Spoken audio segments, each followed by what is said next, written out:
होता था कि किसी किंग की 4-5 पत्नियां हैं, बट किसी औरत के 4-5 पति हैं ये नॉर्मल नहीं होता था, जिसकी वजह से पब्लिक वाइफ कह के द्रौपदी को पुकारा जाता था। वो इतनी स्ट्रांग इनफ थी कि वो अपना ओपिनियन खुद रख सकती थी, अपने हक के लिए वो लड़ सकती। The great Indian history Mahabharata, जिसके अंदर हीरोइन द्रौपदी या महारानी द्रौपदी को कुछ इस तरीके से पोर्ट्रेट किया गया है कि हमारे माइंड में द्रौपदी को लेके कुछ अलग ही थॉट्स चलते रहते हैं।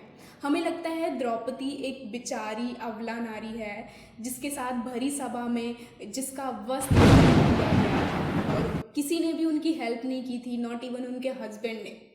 अनदर साइड हमें ये लगता है द्रौपदी एक केयरलेस वुमेन है, जिनके अंदर बहुत ज़्यादा अग्रेशन है।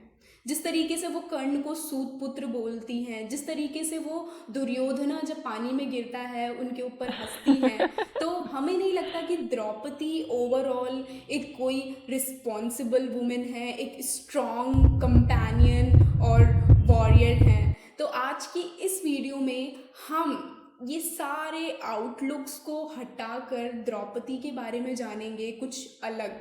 तो वीडियो को स्टार्ट करने से पहले हम डालते हैं एक नज़र इस पोयम की ओर, जिससे हमें पता चलेगा कि द्रौपदी को एक्चुअली में किस तरीके से दिखाया गया है, किस तरीके से लोग क्या सोचते हैं द्रौपदी के बारे में। तो Draupadi has 5 husbands but she has none.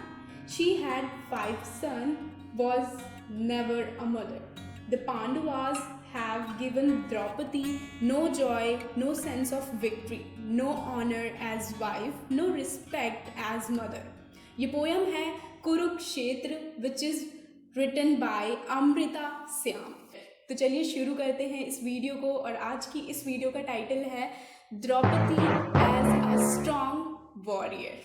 तो क्योंकि हम बात कर रहे हैं Draupadi as a strong warrior, तो हम शुरू करते हैं द्रौपदी के जन्म से।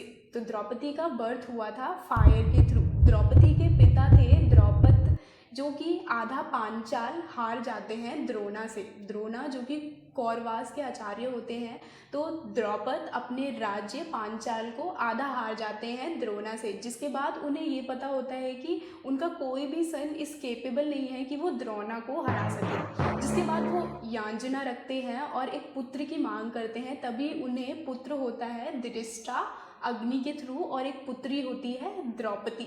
और द्रौपदी को बोला जाता है कि द्रौपदी ही कारण बनेगी ये कौरवास के अंत का। तो हम कह सकते हैं कि द्रौपदी का जो बर्थ हुआ था वो एज अ वॉरियर ही हुआ था। तो द्रौपदी का विवाह होता है 5 पांडवों से, जिसके बाद द्रौपदी को पब्लिक वाइफ कहकर बुलाया जाता है, क्योंकि उस टाइम पे ये नॉर्मल होता था कि किसी किंग की 4-5 पत्नियां हैं, बट किसी औरत के 4-5 पति हैं ये नॉर्मल नहीं होता था, जिसकी वजह से पब्लिक वाइफ कह के द्रौपदी को पुकारा जाता था। और जैसे इस पोएम के अंदर लिखा गया है that the Pandavas have given Draupadi no joy, no sense of victory, no honour as wife. तो मुझे लगता है कि जो कि बिल्कुल ही गलत है। अगर आपको पता होगा तो 5 पांडवों की अलग से एक पत्नियां थी, लेकिन स्टिल वो सबसे ज़्यादा इम्पोर्टेंस द्रौपदी को देते थे। द्रौपदी के साथ एक ऐसा इंसिडेंट भी हुआ था जहाँ पे द्रौपदी और सुभद्रा, कृष्णा की वाइफ सुभद्रा और द्रौपदी के बीच में बात होती है, और तभी सुभद्रा द्रौपदी से बोलती है कि तुमने कैसे अपने 5 पतियों को वश में कर रखा है, कौन सा मंत्र पिला रखा है इनको। मेरे से तो मेरा एक पति ही वश में नहीं होता, और तुम्हारे पति कोई भी कार्य करने से पहले तुमसे आज्ञा लेने आते हैं, एडवाइस लेने आते हैं, तो तुमने कैसे इनको कंट्रोल में कर रखा है। तो 5 पांडवों ने हमेशा द्रौपदी को फुल रिस्पेक्ट दी है, फुल हमेशा उनको ऑनर दिया है एज अ वाइफ।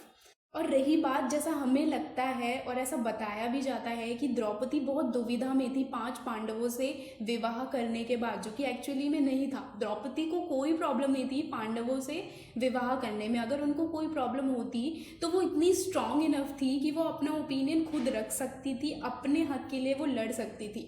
जिस तरीके से उन्होंने भरी सभा के बीच में जब उनका वस्त्र हरण हो रहा था, तब वो हर एक से जाके हेल्प मांग रही थी, उनसे लड़ रही थी, तो वो इतनी स्ट्रांग इनफ थी कि वो अपने हक के लिए वो लड़ सकती थी। नेक्स्ट इस पोएम में लिखा है, she had 5 sons and was never a mother, no respect as mother. उन्हें कभी भी रिस्पेक्ट नहीं मिली एज अ मदर, जो कि सरासर गलत है। तो द्रौपदी बहुत ही रिस्पॉन्सिबल वुमेन थी, जो कि खाना बनाया करती थी। पूरे पूरे मतलब महल में जितने भी लोग हुआ करते थे उस टाइम पे, लाइक लाखों लाखों लोग हुआ करते थे, उतना सबके लिए खाना बनाना, उनको खाना खिलाना, एंड देन खुद एट द एंड खाना खाना। तो आप खुद सोचिए, अपने राज्य के लिए इतना करना एक माँ नहीं करेगी तो और कौन करेगा, एक क्वीन कभी नहीं करेगी। तो द्रौपदी बहुत ही स्ट्रांग थी और साथ में बहुत रिस्पॉन्सिबल भी थी। और अगर हम कहें कि उनको कभी भी ऑनर नहीं मिला as a wife, as a mother, उन्हें कभी भी रिस्पेक्ट नहीं मिली, जो कि बिल्कुल ही गलत है। तो अमी ग्रंथा, जिन्होंने अपनी पूरी लाइफ महाभारता को रिसर्च करने में, उसको पढ़ने में और महाभारता को अनरेवल करने में गुजारी है, तो उन्होंने अपनी रिसर्च में बताया है कि ये जो वर्ड है, ये जो कोटेशन है, जो द्रौपदी ने बोला है कि कर्ण सूतपुत्र है तो मैं उससे विवाह नहीं कर सकती, क्या मैं एक सूतपुत्र से विवाह करूंगी, जो कि बिल्कुल ही गलत है। ये बाद में ऐड किया गया था। उन्होंने अपनी रिसर्च में बताया कि ये कुछ ही मैन्यूस्क्रिप्ट में पाया गया था, जो कि बाद में ऐड किया गया। और ये कोटेशन ओनली व्यासा की महाभारता के अंदर है, वाल्मीकि की महाभारता में ये नहीं है। और सेकंड जो हमें लगता है कि द्रौपदी दुर्योधना के ऊपर हंसी थी, जिसके बाद ही दुर्योधना ने ये प्लान बनाया कि अब तो मुझे रिवेंज लेना है द्रौपदी से। और देन पूरी महाभारता, कुछ ऐसे लोग हैं जो सोचते हैं कि पूरी महाभारता सिर्फ इसी इंसिडेंट के ऊपर है कि द्रौपदी ने हंसा और फिर उसके बाद दुर्योधना ने रिवेंज लेके द्रौपदी का वस्त्र हरण किया, एंड देन उसके बाद फिर से लड़ाई हुई, महाभारता का युद्ध हुआ, जो कि बिल्कुल ही गलत है। तो इन सब चीज़ों के बारे में हम अपनी नेक्स्ट वीडियो में बात करेंगे। अभी हम सिर्फ द्रौपदी के बारे में बात कर रहे हैं, तो आई होप आपको समझ में आया होगा जो कि हमारे थॉट्स हैं द्रौपदी को लेके। एक बेचारी वुमेन, वीक वुमेन, केयरलेस, और बहुत ही अग्रेशन था उनके अंदर, ये वो। तो ऐसा बिल्कुल भी नहीं था। द्रौपदी बहुत ही स्ट्रांग वुमेन थी, बहुत पैशनेटेड थी, बहुत ही रिस्पॉन्सिबल वुमेन में से एक थी। तो नाउ अगर आपके पेपर में क्वेश्चन आए कि describe the role of Draupadi, तो सिर्फ आप लोगों को यही नहीं लिखना, सिर्फ सैडनेस नहीं लिखनी है द्रौपदी के बारे में, एक्चुअल में द्रौपदी कौन थी वो आप लोगों को लिखना है। So Draupadi was a very strong warrior.